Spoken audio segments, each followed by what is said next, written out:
Hello all, this is Cory Lambertson from Whitmix Corporation coming at you with the second session. Let me scoot over a little bit so you can see me. Second session of the Splints 101 here at Whitmix Corporation. And I have a special announcement to make. Today is my colleague Evan Kemper's birthday, his 32nd birthday today. So if you all can sing happy birthday with me. I'm just kidding. I won't do that, guys. 1 year Uh, closer to 40.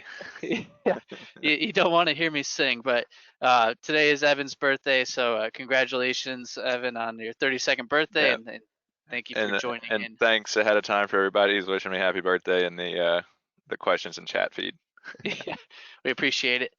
Uh, so let's go ahead and let's just talk about what we're going to be doing today. So in today's session, we're going to cover the printing process of the splint itself. So we're actually going to be using the Asiga Max that I have behind me. We are going to print live this morning or today with you.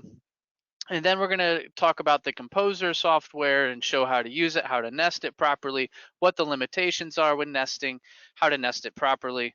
And then maybe today, if we have enough time, we'll actually do the post-processing part today of cleaning the object in the alcohol baths. And then we'll go ahead and conclude on Friday with the actual curing and polishing part. So once again, my name is Cory Lambertson with Whitmix. I am the product support manager. And then of course we have Evan Evan Kemper. Kemper, application engineer here, checking in for part 2. And I don't know if you saw, Craig just said, dang, Evan's old. So, all right. So when we kick this off, what I want to cover first is I actually want to cover the IFU again. And the first time we went on this on Monday, we talked about the actual scanners and the software side of it, but now we're going to actually talk about the 3D printer part from the IFU, the instructions for use. So for the 3D printer side, you have to use an Asiga 3D printer currently, and the two validated 3D printers currently would be the Asiga Pro 2 or the Asiga Max UV385. So today we actually have the Asiga Max behind us. The Asiga Pro 2, that is actually a dated printer, is no longer being sold. They are replacing it with the Asiga Pro 4K. Now, when the Asiga Pro 4K comes out, we'll be able to test it, validate it, and it will be added to the IFU for the VeriSplint resin. And part of that, not only the IFU, but the 510K umbrella that actually allows you to use it and be covered with that 510K. When we scroll down on the IFU, it talks about the printer wavelength. The Asiga printer that you have has to be a 385 nanometer wavelength printer itself, so it has to be that 385 spectrum. If you have an Asiga 405 nanometer printer, unfortunately, you cannot use that printer. It has to be a Do you want to 385 version. explain real quick the difference between 385 and 405 and why we can't use 405 for this?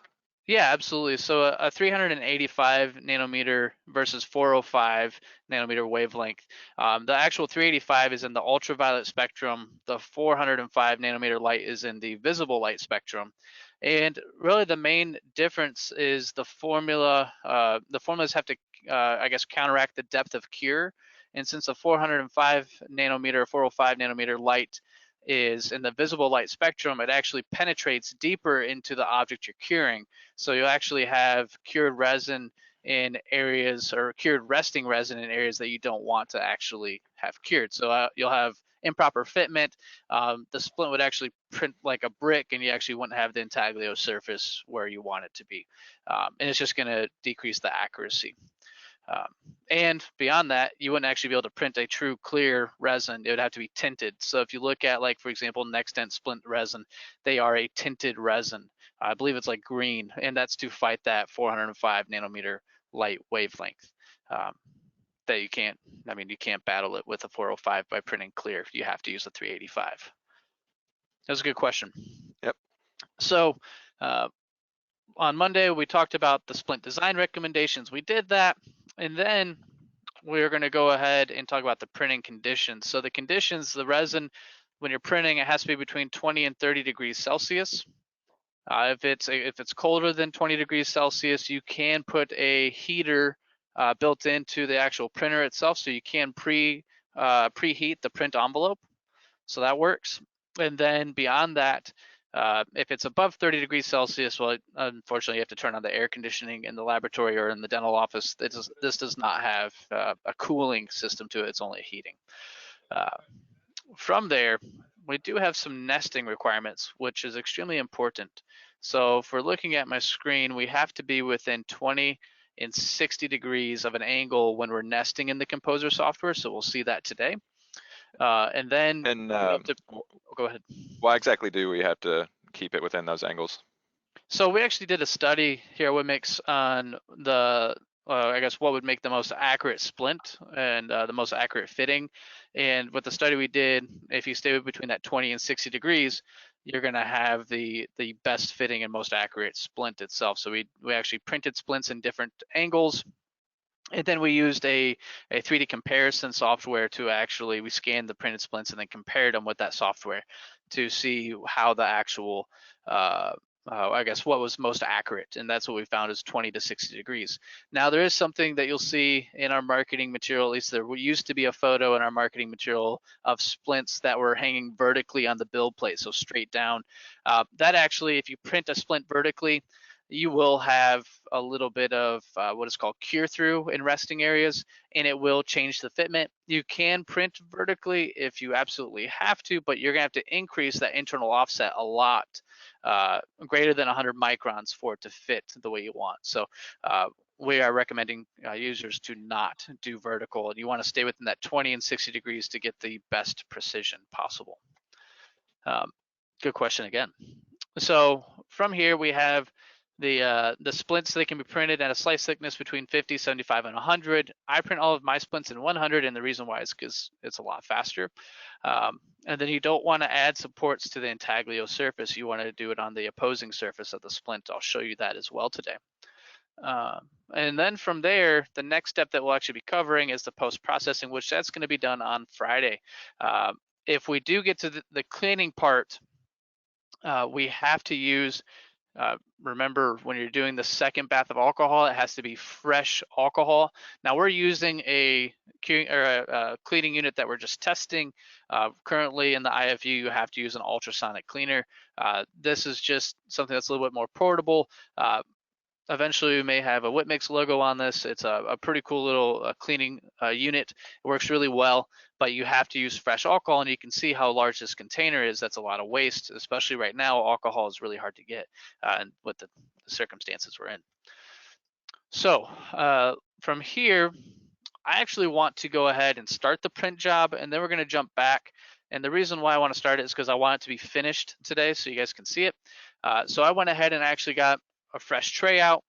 So this is the Asiga Max resin vat itself. So let me go ahead and get it out of the box. We'll kind of do like that cooking show experience where it's done when we're done. So I'm gonna set the box aside. I hang on to the cardboard boxes, and the reason why is because when I'm not using this resin vat, I can go ahead and just put the resin vat back in the box and set it on a tray, or set it in a cupboard, wherever it may be. So I'm gonna go ahead and open up the container it's in and the plastic wrap. So real quick, we did have a question come in. Yeah. What kind of alcohol is recommended for the post-processing? It actually is recommended that we use, let's see, where's it at? It's isopropyl alcohol. And let's see here. It doesn't say the percentage on it. And actually it doesn't even say isopropyl, but that's what we tested with the FDA for all of our testings. I'll have to make sure that they add that in. But it is go ahead. Oh, no, go ahead. I was gonna say, I think it was 97% or greater. Is that, Well, that's what we tested with? Yeah, I think that's what we tested with. I mean, if you have 80%, that would still be fine. I wouldn't go anything less than 80%. We have 99% here at Whitmix. Being in bourbon country, we try to be as pure as possible. But I mean, the more pure alcohol you have, the better the results when cleaning you'll have. So from here, when before I actually add this into the resin or into the printer, you can kind of see the newer Max trays actually have a resin level line. Some of the older Max trays that did not have that, so it's actually nice that they have that. So I can see how full I need to make it. There we go. You can kind of see the line there. So I'm going to go ahead and set this aside. Go ahead. Oh, yeah, real quick before you put that in, do we want to show them the RFID tag? And then we had a Oh question yeah, from Dan asking the difference between the 1, 2, 5, and 10-liter tray capacity and whether there was really any difference or how much longer they last. great question. So on the front of these trays, they actually have a capacity level. So right here, it's kind of hard to see with the focus on the camera, but it says half liter, 1 liter, 2 liter, 5 liter, and 10-liter tray. And what that means is it's actually not the size of the tray. The tray doesn't get bigger. That's what we thought at first. So when we ordered a 10-liter tray and we got it in, we were expecting this gigantic bucket that we're going to print in. Actually, it's not like that. It is actually, let me get rid of this a little quick. All right, so uh, what it is actually is the amount of resin you can use through this tray before it's expired. And the count of that is counted on the back by this RFID tag. So this RFID tag actually counts down the life of the tray. Now, if I have a 1 liter tray, that means I can print 1 liter of resin through this tray before it expires. If I have a 2 liter tray, I can print 2 liters of resin through it before it expires. And a 10-liter tray will allow 10 liters of resin to actually print through this tray before it expires. And it's all electronically counted down after every layer on that RFID tag. So it's just a sensor that counts down the usage left on that tray. Now, a common misconception is that the 10-liter tray is more durable than the 1 liter tray. It's actually not true. All the trays are created equally except for the RFID sticker on the back. So the actual workmanship and material is the same between all the trays. Now, there is a difference between materials. So the resins actually can degrade trays faster than others. And so, for example, our castable resin, it's a great castable resin, except it does heat up quite a bit when curing, and it actually will create dimples in the bottom of the Teflon itself. So I would not go with a 10-liter tray for our castable resin. I would go with a 1 or a 2-liter tray. If I'm printing my models, the material is actually very low reactivity, and so you can actually go ahead and print a I know customers use 5-liter trays, for example, for a lot of their models because it lasts through all the way throughout it. Now a 10-liter tray, it still will print 10 liters, but you're kind of gambling at that point. I've seen about the 8.5, 9 liters is when the actual Teflon will actually degrade and it'll actually puncture a little hole. Now, if that happens, you can actually have a loophole where you can actually scrape off the RFID tag. Let's say if this RFID tag still has life on it, but the tray is damaged, you can actually peel that RFID tag off. The tag is still good, and you can put this on another tray that maybe still looks great, but the tag is expired. So a little loophole there to get you through.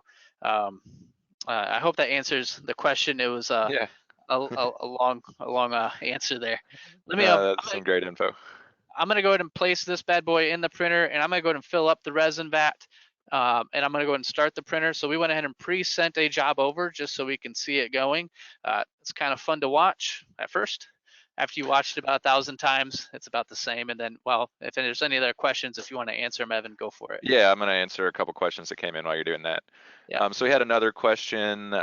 Is it the same for any kind of printing as far as alcohol percentage is concerned? So, I mean, for what we do in dental, we actually here use all the same alcohol. Now, as far as the second step having to be fresh alcohol, if you're doing models, castable, anything that doesn't require biocompatibility, then you don't have to have fresh alcohol in that second bath. You can reuse it a few times until basically the models aren't coming out clean even out of that second bath. Then as far as the percentage, again, I think if you're over 80%, preferably into the 90% range, you should be good. And then we've also had some questions about denatured alcohol. I think that would be fine, especially on like models, again, things that don't need biocompatibility. But for the biocompatible resins, you need to follow what's in the IFU, which, as Cory pointed out, we didn't specify isopropyl, but that is what we tested with. So that's what you would want to use. And we had a question come in from Craig. What about alcohol waste? So yeah, alcohol waste is a big thing, especially when you get into printing, because you're going to be going through a lot more than what you would typically be going through in a lab or clinic, and you can't just pour it down the drain, especially because it does have waste resin in it. So what you'd have to do, and what we had to do, is check with our local city government and see how this alcohol needed to be disposed of. And I think in our case, we ended up contracting with a chemical supplier that would also take the resin and dispose of it properly. What we do internally is we have 5-gallon buckets labeled with waste alcohol. And as we need to dump it out, we dump it in that bucket. When that's full, we have it taken to a central, I think 55-gallon drum, and then it's picked up and disposed of. Great question. Yeah. We had one more I'm going to address and then turn it back over to Cory. This is from Anton. After completing the print job, do you pour material back in the bottle, or do you want to keep it in the material tray? So with especially something that's nice about the Asigas, and because these trays are disposable and they're not, as costly as like metal trays, we just keep a separate tray for each material that we want to print. And then instead of having to dump it back in the bottle, where in a lot of cases you probably want to filter it before you put it back in with fresh resin, we can just leave it in the tray. And as Cory pointed out, we don't throw away those cardboard boxes, because we can put the tray back in that box and put it on a shelf or a cabinet, and that'll keep the resin from getting cured or dust getting in it. But because the trays are not as expensive, we like to just have a tray for each one, and then that makes changing between materials super easy, and which Cory could probably show how that tray system works. And you can just unclip a tray, take it out, clean your print head, and then clip the new tray back in. Absolutely. And I can go ahead and show that when we're done printing with this. So right now it is printing.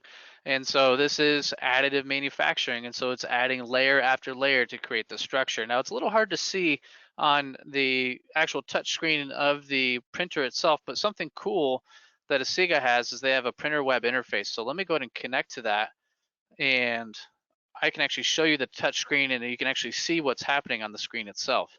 So I'm going to act like I'm going to create a new build. And then I believe this is the correct printer. And we'll see the Composer software here in a moment, but to see what's actually happening on the screen during the printing process. So we have it on a position encoder mode right now that shows what's happening with the position encoders. The position encoders is a technology that's used inside of the printer that's unique to Asiga. If anybody has any questions about it, or if we have time at the end, we can go in deeper detail what it actually does, but it's actually what makes the printer so accurate and so fast. So you can see the position encoders are working as we speak. Now on the screen itself, it shows what layer we're on. We're a layer 15 of 133.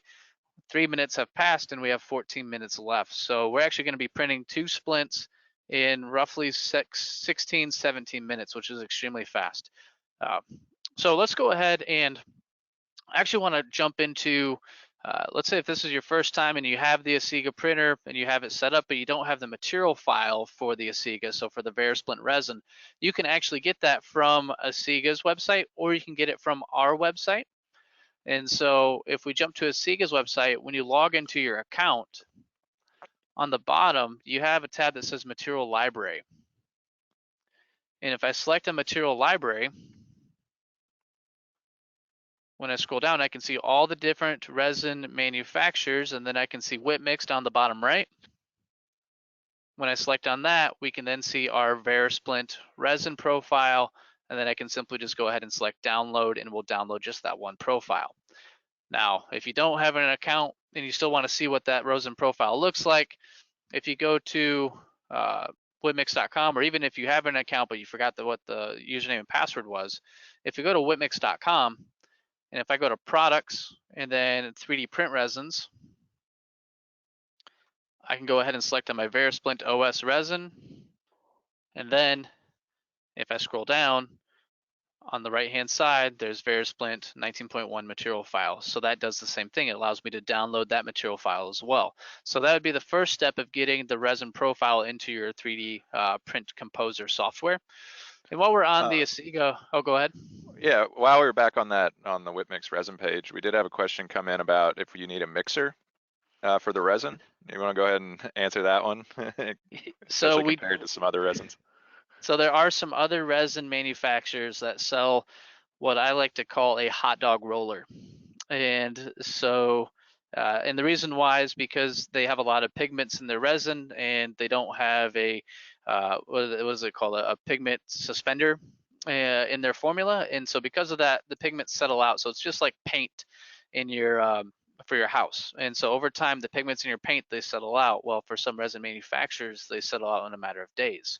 And so they sell a hot dog roller that warms up, or I don't think it warms up. I think it just mixes, agitates, and I think it's like $500-600 for that hot dog roller. None of Whitmix resins require that. You can simply shake it by hand.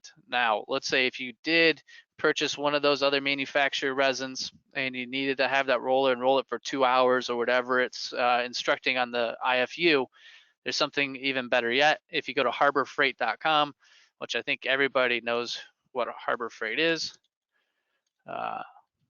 they sell a rock tumbler for $50. It's $60 maybe. You want to get the dual drum rotary rock tumbler.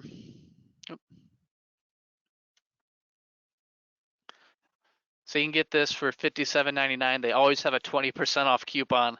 I know that because sadly I go there often for tools. But this is a replacement for that the other roller that you see on the market from another brand that sells it. This replaces that, and it's $60, $50. Really inexpensive. That was a good question. None of the Whitmix resins require this agitation though. To this point, it's just shaking it for 5 minutes by hand. Or you could use the roller for 5 minutes and let it roll for 5 minutes, and you're still ahead of the game by $450 roughly. So when we jump to the Asiga website, I just wanted to cover real quick just a brief overview of the Asiga Max 3D printer and the specifications. So this is the Asiga Max UV. And if we go to the specifications, it shows the build plate size, and most importantly, it shows the pixel accuracy. This is what you want to look at when you are looking at your printer itself or looking for a printer. The tighter the pixel accuracy, the more accurate the printer will be. And then beyond that, you can also see on here the which is really cool. Where did it go? Software, Asiga Composer software, lifetime updates included. That is through Asiga directly. They do not charge for their software. It's free software and is lifetime updates, which is really nice. So let's go ahead and I don't know if we had any other questions come through. We can jump into the Composer software and getting started. We did have one more about trays that we'll go ahead and throw out there. There was a question from Mark about whether the trays have lids. So right now, no, they don't have lids. That's why we keep the boxes. I think Asiga they were looking into potentially a bag that it would go into, but I'm sure that the lid recommend or suggestion's been made, so that may be something they're looking at. But right now, there's no lid, so again, we use that cardboard box. Yeah, and yeah, I know they were working on something. They had a design of a lid, like a UV protectant lid, but the boxes work great as well. I mean, they also sell UV protectant bags, like Ziploc bags, big ones. And so you could slide the tray in one of those larger bags and use that instead of a lid as well, if that's something that you wanted to do. That's a good question. And then another person said, is it me or did everybody lose sound? I don't know if that's still there. Yeah, oh, go ahead. Nah. If anybody's lost sound, let us know in the comments. Okay, so it looks like there is sound. So it looks like it's just you, Pavel. Okay. All right. So from here, I went ahead and opened up the Composer software. So to open up the Composer software, I'm going to locate the icon Asiga Composer, and I'm simply just going to double click it. Now, my Composer software, when I first go into it here in a moment, I already have the resin uploaded into it. I'm going to show you how to add it in if you do not have it on your Composer software yet. So we have three options right in the beginning. We have new, open, or recent. New is if we're creating a new build, which we are, so that's what we're going to go into. Open is to open a previously saved job, and then recent is to access a recently saved opened job, if that makes sense. And so we're going to go to new, and then under new, we can see our target printer, Max UV 385, and you can see all the printers we have here at Whitmix. We have, what is that about? I think it's like 13 or 14 printers that are spread out throughout the whole company here, and we can access it from just one single composer. So you don't need to have 14 computers to run 14 printers. You can have one computer to run 14 or 15, 20, 100 printers all at once. So I'm going to find this printer. This is the one we're using today is the Freeform C0FBAF. You can custom name them. So we can see we have one of our KOL printers, an R&D printer, and then our production printers in the back. So I'm going to select this printer, and I'm going to choose the material I want to print with. So I have it in the dropdown already. If you select in your dropdown and you don't have that material already there, so I have our VeriSplint right here. If you click on the gear to the right of the material dropdown, you can go to import and then composer, and then you can select that material that we downloaded from either Asiga's website or Whitmix's website. So we have it ready to go with VeriSplint 19.1, and then I'm going to choose the layer thickness I want to print it in. If I click on the drop down, we have a wide range of material thicknesses available. You can see from 10 microns to 150 microns. Now there is a difference between printing with 10 microns and 150 microns. Evan, would you want to go through and explain what happens if you choose different layer thicknesses? And Yeah, so the big thing about the different layer thickness is going to determine the actual spacing that the printer will physically make for that layer. So as you go up into larger layer thicknesses like 100, 125, there's going to be a larger gap.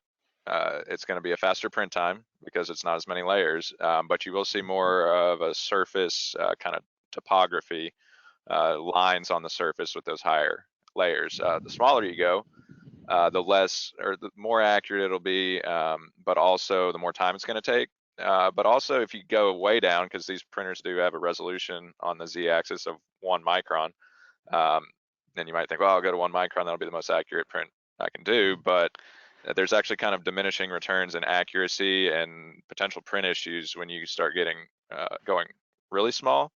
And if you want, Cory, you could pop open a material file and show them that cure through value. yeah. So if the printer were to just expose enough to create a 50 micron layer, your layers wouldn't stick together.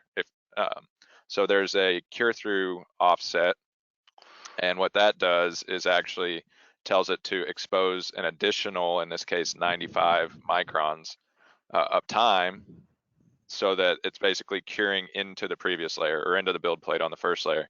And that's what gets it to stick together. So if you have a 1 micron layer and then it's adding 95 additional microns of cure time to it, you're going to have some inaccuracies and probably just potential print issues. So generally you want to stick to what we've recommended in the IFU. That's what we've tested it at, but that's the general gist of the difference in different layer thicknesses. Yeah. Thank you, Evan. So I'm gonna go ahead and close out of that. So I'm gonna choose for our example today, I'm gonna choose 100 micron layers. That's what I print all of my splints in. If you've received a sample from Whitmix, that's what we printed in, and it looks really good, and it's really accurate as well. So I'm gonna do 100 micron layers, and then I'm gonna select OK. Now, right when we get into the software, for those that are new to Composer, this is actually the build envelope here. And if we right click and hold on the screen, you can rotate. If you left click and hold on the screen, you can pan. And then if you were to go ahead and actually, if you were to scroll in and out with your mouse wheel, it will zoom in and out. And there are some easy viewfinders for those that are struggling with the mouse in movement. You actually have some easy viewfinders on the top of the screen that allows you to actually view the top view. If you select it again, it toggles to the bottom view, front, back, left, right. So from here, the next step is to actually import in our STL files. So from here, I'm going to go to the next box over on the top left. So the first one is create a new build. The second one over is to add in our parts. So this is adding in our STL files. So from here, when I add in the parts, I'm going to select down add parts, select files, and then from here, I'm going to search for our STL files are. So I have it on the actual desktop of this computer, and actually I have 2 files. I have the one that Evan created, and then I actually have a customer sample that I'm finishing on Friday. So we will be polishing a customer sample as well. So I'm going to go ahead and left click and drag and highlight both STL files, and then I'm simply going to select open. And then I can choose how I want it to be positioned. Do I want to be positioned in the center of the build plate, or do I want to have it auto place? I'm going to choose auto place for both, and then I'm going to select open. So from here, it immediately added our files into the build plate of the Composer software. We can see we're missing a couple things, and if we refer back to the IFU, we have a couple errors. And so right now, if we look at this, we have one splint that looks like it's probably at 20 degrees, so it's angled right, but it's actually on the wrong side facing the build plate. And same for this splint here, we can see it's facing the build plate with the wrong side, and it's not at a 20 to 60 degree angle. Beyond that, if we were to apply the supports, it's going to apply it to the intaglio surface, which is what we do not want. So I'm just going to go ahead and, for example, apply supports and show you this is what we do not want.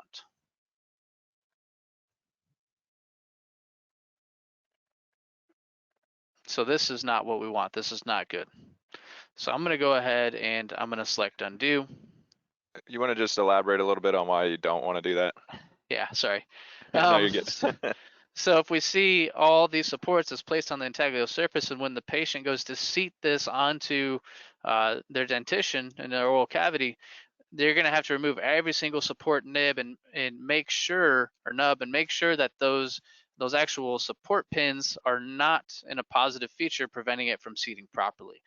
It's not something that is easily achieved. And if we were to go in there and start augering stuff out and removing those support pins, well, now we just altered the fitment of the splint from the patient. And so they're, the doctor's going to be pretty upset, or the patient's going to be upset that they have to come back again to get this splint. So I'm going to go ahead. I'm going to go ahead and undo the movements that I've made, or at least for the actual, for the splints currently. And then I want to view something. When I added the supports, it didn't look like it had the splint. Yeah, okay. It did not have the splint material file selected. Let me select that and then add the proper layer thickness. There we go. Okay. So from here, I'm going to rotate my splint around. And so I'm going to right click and hold, and I'm going to rotate it. And I'm also going to rotate the second one. So I left click it and then right click and hold to rotate around. So I'm going to make them so they're both parallel to the build plate. And then I'm going to go ahead and actually put my 20 to 60 degree angle. Now, something that you're going to notice is I'm actually going to have the anterior region of the splint facing the build plate instead of the posterior region facing the build plate. And the reason why we want to do that is because when we're building a support or when we're building a 3D printable structure, here's the build plate. If we start with the arch, for example, like so, I don't have an arch over here, but if we have the arch facing down, so let me go ahead and do it on here. So this right here is 20 degrees. And I'm going to rotate this one opposing that 20 degrees so you can kind of see a little bit of a concept. So when this is printing, I'm starting with one piece that is extending to two legs of that arch. If I was to actually print it with the posterior facing down, I have two freestanding support, or two sets of freestanding support structures combining together in the center and hopefully joining properly and accurately. So if I print with this type of orientation with this model here, I can potentially have an issue where both of these the left and right side of the arch meets together in the center and it doesn't align properly. So I actually want to rotate that back and actually have the anterior face or surface actually down towards the build plate. So I'm gonna right click and hold, and I'm gonna go to 40 degrees from the position I was before, which would actually be 20 degrees. Is there more than one way of rotating and moving objects? Absolutely. So I'm doing it the fast way. There is a manual method. On the left-hand side, there's a transform panel. So I can see where I can actually go ahead, and if I was to rotate this and put it so it's exactly 0 or close to parallel, if I was to left click on this splint, I can then use the rotate function on the left-hand side. I can tell it to rotate on the y-axis, and I can tell it to go at 20 degree increments. I can tell it to go to 20 degree increments, and then I can tell it to rotate it and it'll snap to exactly 20 degrees. Now I had a question come through does it show the degrees that I'm rotating? And the software actually does. So my mouse may have been covering it. I'm hoping this will show up a little bit better. I hope you guys can see that. So right there on the center of my screen, when I'm rotating it, it shows a certain amount of degrees around y-axis in that scripting. And so that's how I can view if I'm doing it on the fly by right-clicking and holding on the structure and rotating, it shows how many degrees it is. So right there, it's showing I'm at exactly 86 degrees from my starting point. So I have to remember it's from the starting point. I also have the ability, if I wanted to move it in X, Y, and Z, on the left-hand side under translate, I can put in a value there. Let's say, for example, if I wanted to move it in 1 millimeter increments, maybe, if there we go. So I can tell it to move it up or down in 1 millimeter increments. So we did have another question come in about Yeah. positioning from Brian. Do you need to change the position manually each time with the auto positioning? Yeah, I mean, it all depends on how it's oriented from the software that it exported from. But if it orients it with the intaglio surface down, then yes, you do need to rotate it 180 degrees around. And it's not going to export it at a 20 degree to 60 degree angle. So you do have to manually move it from that.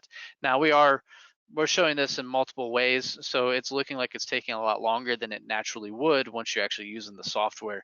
I could go ahead and actually import this in and nest it and send it to the printer in probably less than a minute, 2 minutes. I mean, that's 2 minutes if I was lollygagging. This is a pretty We gotta simple have a software. webinar though. Yeah. If we were to do this whole thing live speed, me and Evan were talking about it. This webinar would probably be done in 10 minutes, and so we can't do that. I mean, we have to show the multiple options to how to achieve those different angles, but I find by left clicking on a structure and right clicking and holding with my mouse and rotating is the best way. So I'm at right now, this is 21 degrees from where I was starting at. That looks actually pretty good. Now we can see it's purple now. So what does that mean? That actually means that a part of the structure is outside of the build envelope. So I'm going to go ahead and zoom out a little bit. And so I had another question come through that I want to just cover real quick. I've been scrolling in and out and actually changed the size. Is there a way to zero out the size to 100%? So what Dan is referring to is if you guys are using 3Shape and you move over to the Composer software, there is one annoyance, and that's if you were to go to pan the screen in 3Shape, you actually click into the scroll wheel. Well, if you do it inside of the Composer software, it actually is a zoom function. Now, if I do it on top of a structure and do it, it actually scales it by accident. So if I was to scale it by accident, then I'd want to undo it. There is an undo button on the top of the screen, and it'll bring it back to the original size that I scaled it. Now, if I came back through, and let's say I did this, 5 times, and I didn't know what I scaled it to at, and I was like, all right, I need to get back to 100. The best way, or the only way, is to delete it out and then re-import it back in. Unless, Evan, I don't know if you know, is there any other way besides that? No, I mean you're stuck just undoing stuff until you think it's right, but there's no way to tell that it's right unless you've like recorded the actual bounding box dimensions when you imported it. So, and again, I've done it, we've all done it. It's better and safer to just delete it and re-import it. Yeah, that's what I do. If I'm questioning myself, it's like, okay, I need to delete it and re-import it because Yeah, it's definitely. it's a lot easier that way than, I mean, luckily the splints print pretty fast. I mean, this is already done, by the way. It's kind of hard to see, but there are 2 splints hanging there. We'll see that here in a moment Ooh, that's live good. and how to remove it. And yeah, there's always that worry when you do something live that something doesn't always work out, but everything is there and it looks really good. So I was like, yeah, maybe we should do a test run print before this, and I looked at the clock and I'm like, oh, we don't have 15 minutes. nah, we'll do it live. Yep. So I went ahead and we have both of our splints on here. We can see one is purple. Now, if I was to move it down in the Z direction, it will bring it down. It is no longer actually being cut off around the build extents of the printer itself. If I was to keep them both purple, for example, so we can see they're both purple now, when I go to add my support, so this would be the third step. So far we created our build. We've added our parts as our second step. I guess third step would be nesting them manually, and then the fourth step, before sending it to the printer, is actually adding the support. So there's an icon on the top left that says generate supports. It's a box that's got triangles under each corner. And what I'm going to do is I'm going to simply go ahead and select apply. And it's going to automatically apply the supports for me. Now, you're probably thinking that's a lot of supports, and it is a lot of supports, but it's actually necessary to prevent material from sagging or moving during the printing process. This is what was validated from our engineers and R&D team of the number of supports that's needed to actually create and fabricate the most accurate splint possible. Now, I could come in and start manually placing supports, but if you do that, you're kind of shooting in the dark, and there's a good chance that you may actually not actually support an island point or a starting point for the printer to print the structure properly. Let me show you an example of what that looks like. So I'm going to remove that support file for this splint here. And if I was to add supports in, and this is what I did when I first got into 3D printing, I was like, okay, I can be smarter than the algorithm that was created for this step. And I was like, all right, I'm going to apply a support here, and then, I can print this with 7 supports, 9 supports, 10 supports. And I'd be like, okay, that's enough. I can make it happen. Well, I would print this and then it would fail completely. And what I want to show you in this concept is there is a slicing view in the Composer software. And in that slicing view, on the bottom right-hand side, if I select that, and if I scroll through this view, it shows the slices as they're being formed, the structure as it's growing during the printing process. And when I get to that, I can see where the first point of contact is. Let me go ahead and close this real quick. So right now, I can see the first point of contact where we auto-generated the supports. It shows the first island, that support going to that first island. If I come over to my manual method where I was just shooting in the dark, I can see I completely missed the first actual point of support contact, the first point of contact to the actual structure printing. This would fail. It would not print at all. We'd have a failed structure. I would be scratching my head trying to figure out why, and that's because I was trying to outsmart the print software. I mean, it's fairly intuitive. Go ahead, Evan. Oh, we just had a question come in while you're on the support section that was from David, and he asked, what are the black supports? So you can see on that one, there's 2 little dots. So it's either one of 2 things that I can think of. The black support would be a duplicate facet in the support. So if there's a duplicate facet, which is a duplicate face of a support structure, it kind of confuses the software. When we send this job to the printer, there's a good chance that that's going to trigger a warning that says the object had duplicate facets. Do you want to ignore, discard, or I think it's cancel is the last one. We're actually just going to hit ignore. It's going to render and slice this image as it should. The other thing that can potentially cause supports to be black or even an image to be black would be a graphics card issue as well. Don't you think, Evan? Yeah, as the computer just a rendering anomaly. Maybe not an issue per se, but maybe your driver's outdated, or yeah. In this case, I think it's probably just where it's shading the purple and then the gray for the build plate. It's just for some reason decided to shade those 2 darker. So I'm going to go ahead and to continue forward, I'm going to delete off the supports on this one. So I'm going to remove the support file, and then I'm going to go ahead and go back and I'm going to reapply my supports. So from here, I'm just going to hit apply. It's going to reapply the supports to both structures. And then a quick recap of what we've done so far is we've created a new build. We've added in our parts. We've generated, or we moved it around and nested it using our right click to rotate, left click to pan or move the structure. We've added our supports. And then the final step is to actually go ahead and send it to the build wizard. Now, before I do that, I do want to do a quick, there's a time estimator that I can turn on real quick. Now, the time estimator isn't the most accurate, and we can see it's saying 1 hour and 5 minutes, and that's because we don't have the high speed mode turned on. But something that's really cool with this part of the software is I can actually put in the material rate. So I can put the cost of this material. The cost of this material is $420 per bottle.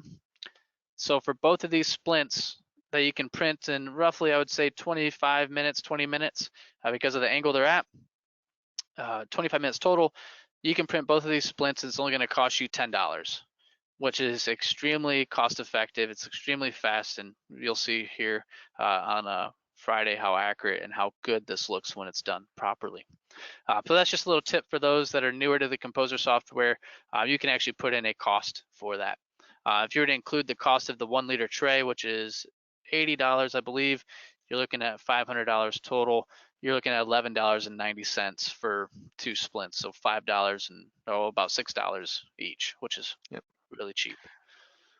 We did have another question come through that would probably be good to cover before we get to the actual build wizard. Ben asked, let's see, how far does the anterior have to be from the plate?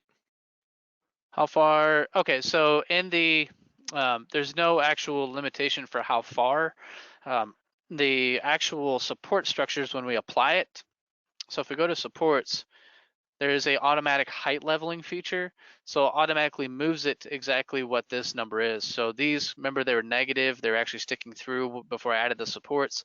When I added the supports, they added an automatic height leveling of 2 millimeters. If I was to put that at 3 millimeters and reapply my supports, you can see that they actually lift it up higher. And the higher you go, the longer it's going to take. Now, I wouldn't go less than 2 millimeters. I would go, I would keep it between 2 to 5 millimeter range for this height leveling option, or for how far away. Now, something that is interesting that you may encounter, let's say if I remove my support file for this splint here, and if I lift it all the way up, and if I reapply my supports, it's not going to bring it down. So it's better to actually push it down towards the build plate and then apply your supports than it is to actually apply it beyond. We had another support question from Jonathan. How do you determine the support parameters? So that's actually what our R&D team spent hours of actually developing. So these support parameters, you don't need to adjust. You go with the default settings that is already created in our material file. Now you can play with these settings and adjust them yourselves, but once again, that's outside of what our testing was performed on, and this is what we found to be the most accurate. Something that people like to do is they like to reduce the number of supports or reduce the size of the supports. Let's say, for example, if I wanted to reduce the size of the supports, I could put this down to, let's say, a 0.5 millimeter, and I'm going to do it on this one here. And if I hit apply, you're going to see the support structures are a lot smaller than what they were. So you can play with those settings, but you're kind of gambling at that point. It's, the supports at 0.8 millimeters are extremely easy to peel off. And so we will peel them off here in a moment once we actually get it off the build plate. That's a good question. So the final step of getting this to the printer is to go ahead and open up the build wizard. So it's the green play button. When I open up the build wizard from here, it gives me an opportunity to at least view the printer information that I'm sending the job to. It gives me one last check to verify I'm using the right material, the right layer thickness. If you're in a country or a state that requires a batch number for FDA regulated devices, then you can put in a batch number, a lot number there. I'm going to go and select next. I have the ability to add a base plate underneath our supported structure. So anything that I'm printing on supports, I always print with a base underneath. And that increases the success rate, or prevents the ability from the structure to be pulled away from the build plate if it's just supports. So I actually put a base plate thickness of at least 0.3 millimeters. And then I turn on shadow and supported parts only. I'm only going to apply a base for objects that are supported. And so this is just a thin layer underneath the build plate itself, or underneath the object on top of the build plate itself. Now, when we sent this over, I saw when I started the print job that it defaulted to a standard setting. So it did the full build plate. So we're actually going to have a full sheet of resin across the build plate. Evan sent it, not me. Oh, silly me. Oops. So that does waste a slight amount of resin. It's not a large amount, but I would go with a shadow instead, and the reason why it actually will separate the structures out. And then on the bottom of this advanced, or underneath the parameters page, we have the ability to turn on separation detection. So if you look at the time, it says 1 hour, 8 minutes. Separation detection, it drops it down to 46 minutes. So right there, it cut off. about a half hour. That's not a half hour. That's 20 minutes of time, 22 minutes. And then if I turn on fast print mode, it even makes it even faster. So it's saying that both of these to print, you're looking at about 37 minutes. So the reason why we got this to print much faster than 37 minutes is because we didn't follow the IFU. Yep. And so it's Followed the old actually, IFU. yeah, the old, we followed the old IFU. The old IFU says 0 to 90 degrees. The new one, we want to actually orient it from the 20 to 60 degrees. But we can see here that it is done.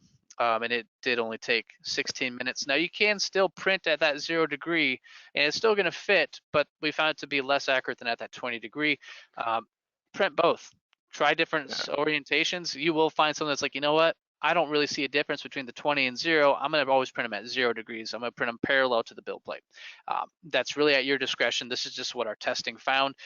You don't wanna go beyond 60 degrees though, because that's when you'll start to have fitment issues. So from here, I'm gonna go and select next. The next page actually is housing all of the open parameters inside of the Composer software. This is what makes the printer so unique. This is actually, you can manipulate every single movement, exposure time, any setting for this printer from this advanced parameter page here. I don't change these settings because once again, we paid our R&D team a lot of money to actually configure these settings. You know, they invested a lot of time, a lot of energy. Probably a lot of sweat, probably no blood, so no blood, sweat, maybe a little bit of tears to actually get this dialed in, but they did spend a lot of time getting it in, which made it extremely accurate and fast. So from here, I'm gonna go and select next. And then the final step is I'm gonna name this build. So I'm gonna name it Splints 101. And then I do have an ability to export out a part map on the bottom right. So if I export out the part map, it creates a PDF document, and if I save it, it shows just a printable PDF that shows where the two structures are on the build plate. It shows exactly the amount of material used for each one. And then it also shows the actual information about the print, about the printer, about the computer, about the material we're using, what batch it was, what layer thickness, and so on and so forth. Actually, it doesn't show layer thickness, I lied there.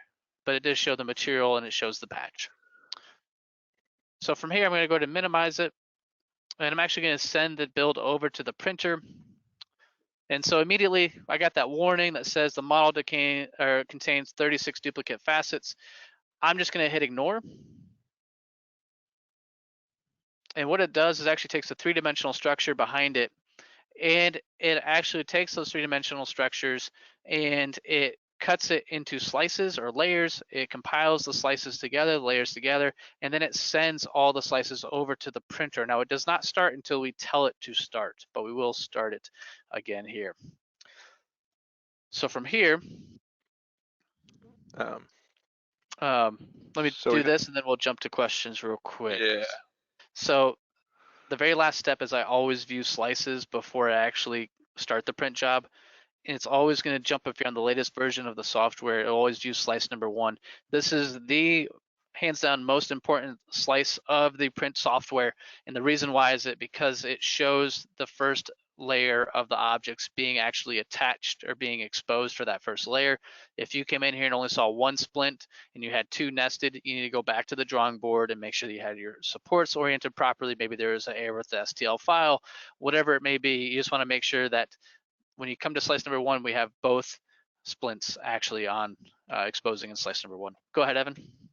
All right, yeah, we had a couple of good questions come in, some that were still on Composer, so I wanted to go ahead and get those before we look at post-processing. So 2 that were kind of in the same line, one from Pavel and one from David.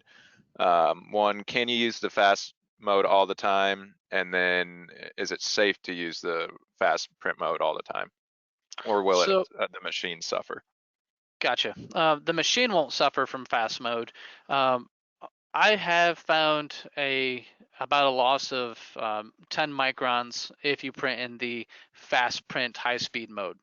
And so for your crown and bridge or fixed prosthetic models, I don't print with the fast print mode, and because there is that little bit loss of accuracy, and what's happening is the actual the resin is still slightly moving when it exposes that layer, and so it's still slightly adjusting to the layer thickness. It's very minor, that loss, but it is enough to notice a difference in a crown and bridge or implant indication. Those are great questions. The machine, though, it is built like a tank. You can actually swing it from the control arm. There's a video of Justin from Asiga doing it, and you can do that, and it's not going to affect it. And so by going at that high-speed mode, you're not going to affect the printer. You're not going to hurt the printer. The only thing that you're potentially hurting is a little bit of accuracy. Another one kind of along the same line is from Jonathan. What is the separation detection? Separation detection, so that's great. So I think we're going to go over a little bit. So for anybody that has a webinar at one, another webinar from another company, I'm sorry, but we are going to go a little bit longer. This is being recorded, so you can watch it afterwards. So separation detection is actually part of the position encoder system. And so the way that this actually works, below the below the glass and below the resin vat, there's this black, I guess it's a piece of aluminum. It's called a bund. And so what the bund does, it actually has 4 sensors under each corner, and it's a position encoder, or position encoders. And what happens is when the build plate moves down into the resin vat, it's fighting the viscosity of resin and deflection that the viscosity of resin has created. And what that does is it pushes down on those position encoders, and it detects a pressure. And so the printer waits there for the resin to settle, and then it actually will expose the light. It'll cure the layer of resin. And then when it separates, when it's going in the upward motion and separating from the Teflon, it actually applies there's a negative pressure. And so by turning on separation detection, the printer is smart enough to detect exactly when the build plate has separated from the Teflon. And what it does is it stops the mechanical preset movement in the vertical axes and reapproaches back down to the resin vat. So it actually speeds up the printer, is what that does. That was a good question. We got one more kind of on the supports, and this is from Anton. When you apply the auto supports, do you guys go over the build plate to see if the system missed any islands? So me personally, I don't do that on everything. Usually if I do that, it would be on like an RPD where you've got, a lot of different clasp angles and stuff like that. But typically it does a good job of finding all those areas. What about you, Cory? Yeah, no, that's I didn't even think about the RPDs. Yeah, everything that's outside of RPDs, I do not go in and check. I trust the algorithm. I trust the engineers at Asiga, because they do a great job developing the software for their support generation. It works great, and so I do trust them with that. With the RPDs, I will do the auto support, and then I will do the manual support option. So let me jump to that real quick.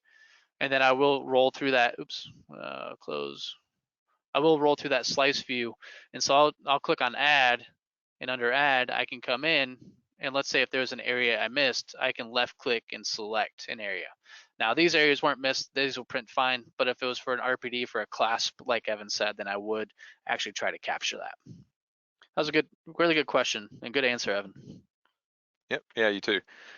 We did have one from Craig that I want to go ahead and we'll answer it, but we'll probably also answer it again on Friday. It's can we cover the adjustability of the resin and how to do additions? So like adding more resin to the vat? Mm-hmm. Oh no, of actually like to the printed object, I think is what Craig was looking for. Oh. So I mean, as far as like adjusting it, again, you can grind on it just the way you would adjust a typical analog splint. But again, that final, after you've grinded it on it, what we want in the, for the final object needs to be on the occlusion no thinner than 2. So it says 2.2, but that was built in to allow a little bit of room for adjusting the occlusion from the actual design file. But if you go below 2 grinding, then you're at least with printed materials, you're probably going to have a fracture there. And then as far as additions, you can add using the liquid resin. And we've also done some tests and I believe traditional ortho acrylic actually will bond to this, but you might know that a little bit better, Cory, since you've been doing a lot of the post-processing. Well, I know William Devine, our core specialist, he did do some testing with our splint resin on actually adding, I believe it was just salt and pepper acrylic to the splint material, and it bonded just fine. In fact, it became one with it. Yeah. And if you have any questions about that process, if you email us at productsupport@whitmix.com, Will actually, he is working from home, and he will be able to respond to your question on that for that exact technique, but it does bond.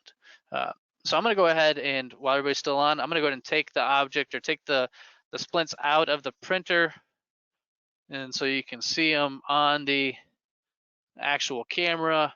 So you can see they look like crystal clear in glass. Well, and it looks like that, absolutely, at this stage. And the reason why is because the active resin is still, liquid resin is still on the surface of the layers that were printed, so it makes it look like it's still transparent. I'm going to go ahead and scrape this off the actual build plate. I'm going to throw it in the cleaning solution, and we will cover it again on Friday, because since we are running over, and I think a couple attendees have left, so we will cover it again. But just to show how to remove the objects from the build plate, this is just an X-Acto knife, #2 handle with a chisel blade, and then I'm going to use it and just gently get underneath the corner there, and it just pops right off. So you can see the structure delaminating from the actual build plate. And from here, I'm gonna go ahead and turn on our cleaning system. And I'm gonna put it on for, it has to be at least 5 minutes. I'm gonna put it for 10 minutes. Just that extra clean, that makes a difference. So I'm gonna remove this from the build plate completely so you can see it's in the sheet form. And then what I like to do, if possible, I do like to actually, before I actually clean it, I do peel off the supports the best I can. And we will see this again. It's a little bit of a messy job to do in a cubicle. Have you experienced any inaccuracies between pulling the supports off before the final cure or waiting till after? I have not. I have not noticed anything. And the reason why is because majority of the curing process is done before or during the printing process. And so the actual shrinkage that is occurring is happening during the printing process, and not during the actual curing or cleaning process.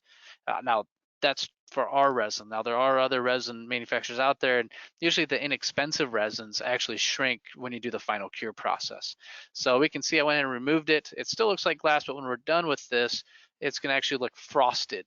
When we cure it, it's going to go ahead and give a little bit of a brownish tint to it, and then when we polish it, it'll look like glass. So I'm just going to drop it in, and then you guys will actually be able to see it on Friday. Yep. So so we'll go ahead and we had a couple more questions roll in, and we'll address those as they came. yeah. So one from Ray, is the build setup saved for a reprint, especially for like without importing the STL file and going through the process again? So you do have the ability to save it. So I did not save it yet. There is a save icon on the Composer software, and so if you were to go ahead and look at that on the, I believe it's on the where to go? I'll show you in 2 seconds as soon as my hands aren't covered in resin. But there is a save icon up on the top screen where I can save the build and then open it later. I also have the ability to export a build and re-import the build later as well. So I'm gonna go ahead and drop both of these splints into the cleaning unit. I'm gonna take off the gloves and I'll be able to show you. It is imperative that you wear gloves when handling this resin and handling the alcohol. So we'll answer another question while he's doing that. This is from David. Does the angle of the nesting of the splints have an effect on clarity? Yeah, You can go ahead and answer that one. you go ahead. I'll let you answer and then. Well, I mean, in my experience, no, not anything, significant. It's possible potentially if the contours of the splint and the layering lined up, correctly, that you might have less of the frosting from the layering topology, but I'd say that'd be pretty hard to predict. And so in my experience, no, but Cory may have some different info. No, it's the same. If the more contour there is to the splint, the actual the more frosted it will look. If we were printing a splint that was just a box, then it would look more transparent. But you're not going to have that. No, this is a part I printed for a FDM printer that I designed, so that will look less frosted than what the splint comes out as, just because everything lines up. Right. We had another question. The speed mode, can it be used with a 250 micron layer? That might have meant to be a 25 micron layer, but yes, you can use the fast print mode and the separation detection with any layer thickness. Yep. And if it was if you did mean 250 micron layers, you can technically, you can do 250 micron layers. We're printing some applications for helping against the COVID or coronavirus, and we're printing at 200 micron layers. And then we had one more question that you can probably pull this up when you switch back over to your computer, but Pavel was asking if we could share where we buy that special X-Acto knife blade. So we bought this from a specialty store called Amazon.com. And if you just go to Amazon.com and if you type in number 2 X-Acto knife, so it defaults to it. If I go to that, here's the number 2 X-Acto knife, and then you need to buy the chisel blades. And so if you go to X-Acto chisel blade and search that, they make a 1/2 inch wide one, which is the one you want. I believe it's the number 18. Yeah. Yeah. And so that's the 1/2 inch wide. One more question that I overlooked earlier from Charlie. Why do we have to have so many supports? So if you want to explain a little bit about like the self-support angle and why you have to have that many. Yeah, so the purpose of having so many supports is, one, that's what we tested, and with that self-support angle to create the most accurate structure. So it's looking at the angle of the surface and it's analyzing it, and with the algorithm, it's telling it at that 35-degree angle we need to add at least supports to that region. It looks like a lot, but when you're actually working with it and after it's done printing and you peel it off, it's not really that many supports. It looks more intimidating than what it is when you actually print it and see it. So we will see the support nubs up close, and you will be able to see when we're finishing it down how to make those supports look non-existent and actually go through and polish it properly. That was a good question though, but it's not unfortunately that's what creates the most accurate structure. We had another one that came in actually pretty early in the webinar about sterilizing the resins, about whether we can do it with VeriSplint and then VeriModel. VeriSplint can be sterilized via an autoclave. There's 2 other methods, I think gamma irradiation, and then there's some cold sterilization cleaner that it can be used. And then VeriModel, you could, but again, if you're sterilizing it just to use outside the body, that's fine, but you don't want to be sterilizing it with the idea that you're going to use it as a biocompatible material. Yeah. And our surgical guide, VeriTray, those can all be sterilized. But yeah, good question. Yeah. We had another one come in from David. Do we sell a flexible resin that can be used for printing ventilators, because VeriSplint and VeriModel are very rigid when post-processing is finished? So right now, we don't sell a biocompatible, a flexible resin that could be used in that circumstance. Probably the only ones on the market that you would be able to use would be like a indirect bonding tray or maybe some non-dental material. Yep. But right now we don't offer one like that. Let's see, we had another one from Nikolai. Do you use 2-step exposure to get more precision due to shrinkage? You want to answer that one? Yeah, absolutely. So do you use 2-step exposure to get more precision due to shrinkage? Actually, no, we don't use the 2-step exposure for any of our materials except on our Pro printer on the, because it's a larger build plate and it doesn't have the position encoder technology. We do use the two-step exposure, and the only reason why we do that is to actually freeze the resin from moving. And so it exposes the internal surface first, which stops the movement of resin, and then we expose the outer perimeter for models. But we don't find that it actually changes the precision of shrinkage for, at least for our materials. I don't know if you've tested it with others to find something different, but if you have a Pro printer, one of the Pro, like Pro 2, Asiga Pro 2, not the Pro 4K that's coming out, the new one, but the older series printers, I do print with the two-step exposure border on those printers. And that's just to stop the movement of resin. Go ahead. Oh, we had another question from Ray. Evan, what did Whitmix give you for your birthday? I'm gonna go out and say a paycheck. You know, that's unfortunately during this time, that's something that a lot of people have to worry about. And of course, you know, we're looking forward to when this is all over and we can get everybody back in the office. But yeah, that's probably the number one birthday gift from Whitmix. Yeah, would take you to lunch, but can't really go anywhere either. Can't really go anywhere, yeah. We had another question from Jonathan. Is it as durable as a conventional splint?